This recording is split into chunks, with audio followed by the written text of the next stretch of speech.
नमस्कार दोस्तों, let's study YouTube channel पर आपका हार्दिक स्वागत है। आई होप आप अच्छे होंगे, स्वस्थ होंगे। इस वीडियो में हम सबसे पहले राज्य चयन आयोग हमीरपुर में जेई सिविल और इंस्ट्रक्टर की रिक्वेजिशन क्या पहुंच चुकी है उसके बारे में हम डिटेल में बात करेंगे।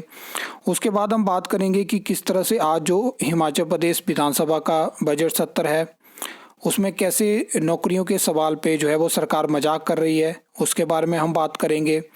और लास्ट में हम जियो लाइब्रेरी एग्ज़ाम के बारे में बात करने वाले हैं, तो वीडियो को अंत तक ज़रूर देखना। सबसे पहले आप लेटेस्ट आरटीआई रिप्लाई देख सकते हो और यहाँ पे राज्य चयन आयोग हमीरपुर की तरफ से बताया गया है कि उनके पास अभी तक इंस्ट्रक्टर की कोई रिक्वेजिशन नहीं पहुँची है। अगर आपने मेरी इंस्ट्रक्टर वैकेंसी के रिगार्डिंग जो वीडियो मैंने डाली थी अगर वो देखी होगी तो वहाँ पे डिपार्टमेंट ने जानकारी दी थी कि हमारे पास ये वैकेंसी थी, 2022 में ये वैकेंसी एडवर्टाइज हुई थी।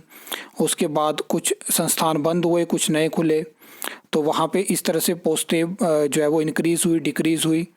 और लास्ट में उन्होंने बताया था कि कुछ इस तरह से रिक्वेजिशन रहने वाली है जहाँ पे 143 वैकेंसी आपको इंस्ट्रक्टर की देखने को मिलेगी। और उन्होंने ये भी बताया था कि अभी तक रिक्वेजिशन हमने भेजी नहीं है और बहुत जल्दी हम इसको भेज सकते हैं। उसी के तहत जो था वो राज्य चयन आयोग हमीरपुर पे आरटीआई लगाई गई थी कि क्या वो उनके पास कोई रिक्वेजिशन पहुंची है, तो उन्होंने यहाँ पे बताया कि उनके पास कोई रिक्वेजिशन नहीं पहुंची है। सेम अगर हम बात करें जेई सिविल के लिए तो बहुत सारे ऐसे स्टूडेंट हैं जो लगातार कमेंट कर रहे हैं कि क्या रिक्वेजिशन पहुंच चुकी है। तो मैं आपको बताना चाहता हूं कि सरकारी काम इतने जल्दी नहीं होते हैं।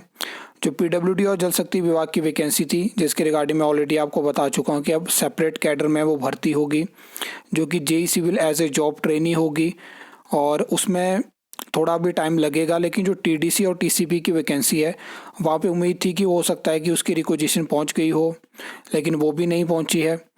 टीडीसी की तरफ से कहना है कि हमने रिक्वेजिशन भेज दिया है, तो हो सकता है या तो वो डायरेक्टरेट ऑफ रिक्रूटमेंट के पास पेंडिंग है।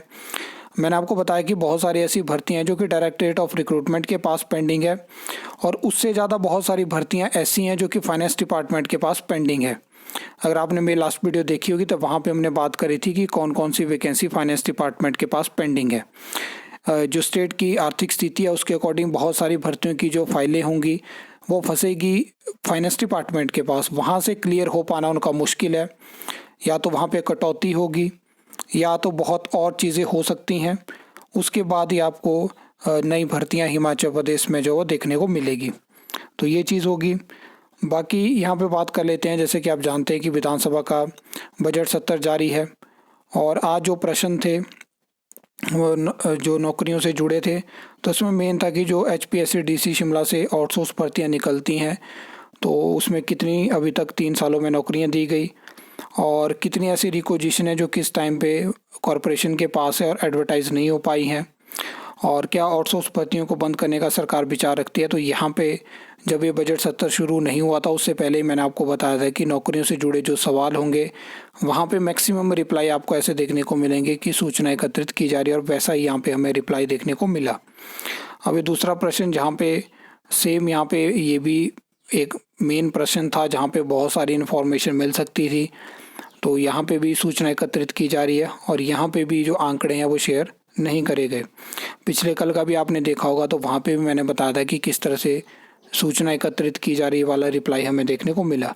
यहाँ पे कितने बेरोजगार यहाँ पे पंजीकृत हैं उसकी जानकारी मांगी गई थी और कितने सरकारी प्राइवेट यहाँ पे इन्होंने रोजगार दिए उसके बारे में पूछा था, कितने क्रिएट करे, तो सेम रिप्लाई हमें देखने को मिलता है। ये चीज़ दर्शाता है कि सरकार की क्या मानसिकता है। पिछले 3 सालों में जितने भी सत्र होते हैं उनमें भर्तियों या नौकरियों से जुड़े सवाल अगर आप उठाओगे तो सेम रिप्लाई आपको देखने को मिलेंगे, क्योंकि जब आंकड़े ही नहीं है, जब नौकरियां ही नहीं दी हैं, पुराने रिजल्ट निकालें तो कहाँ से ये बताएंगे कि हमने ये चीज़ करी है। तो ये बड़ा ये मतलब बहुत चीज़ें हो चुकी हैं और अब यहाँ से क्या आगे स्थिति बदलेगी, क्या क्या चीज़ें होगी उसके बारे में आगे नेक्स्ट वीडियो में बताऊँगा। जियो लाइब्रेरी के बारे में बात कर लेते हैं। तो यहाँ पे कोशिश थी कि पता कर पाएँ कि जियो लाइब्रेरी के लिए कितने जो स्टूडेंट है उन्होंने अप्लाई किया है। तो यहाँ पे राज्य चयन आयोग हमीरपुर की तरफ से रिप्लाई देखने को मिलता है कि अभी जो रिक्रूटमेंट प्रोसेस है वो अंडर प्रोसेस है, तो इसलिए जो आप इन्फॉर्मेशन चाहते हो आपको सप्लाई नहीं की जाती है और आरटीआई एक्ट में जो क्लॉज है 81J वो यहाँ पे लगाया गया है, जिसमें होता है कि जो पीआईओ है उनके पास पावर रहती है कि कोई चीज़ कोई भर्ती प्रोसेस में है तो वो ना चाहे तो आपको वो इन्फॉर्मेशन नहीं दे सकते। बाकी इन्फॉर्मेशन के ऊपर डिपेंड करता है। वैसे आयोग इन्फॉर्मेशन दे सकता था, लेकिन कोशिश करेंगे कि ये किसी की तरफ से मुझे आरटीआई पहुंची है, फिर उनके मैंने देखा कि उन्होंने क्या क्या प्रश्न लगाए थे। कोशिश करूंगा कि मैं खुद भी लगा सकता हूँ आरटीआई, ताकि क्या रिप्लाई हमें देखने को मिल सकता है। और जिन्होंने आरटीआई लगाई थी हो सकता है कि वो आगे अपील करें तो उनको जानकारी मिल जाए। तो ये चीज़ है। बाकी और भी बहुत सारी इन्फॉर्मेशन यहाँ पे आपको अलग अलग वीडियोस के माध्यम से देखने को जल्दी मिलने वाली है। तो उसके लिए आपको चैनल को सब्सक्राइब करना है, टेलीग्राम ग्रुप को भी आप ज्वाइन कर सकते हो। आई होप आपको वीडियो अच्छी लगी होगी, इन्फॉर्मेटिव लगी होगी। तो वीडियो को लाइक कमेंट शेयर कर सकते हो, चैनल को सब्सक्राइब कर सकते हो फर्दर न्यू अपडेट्स के लिए।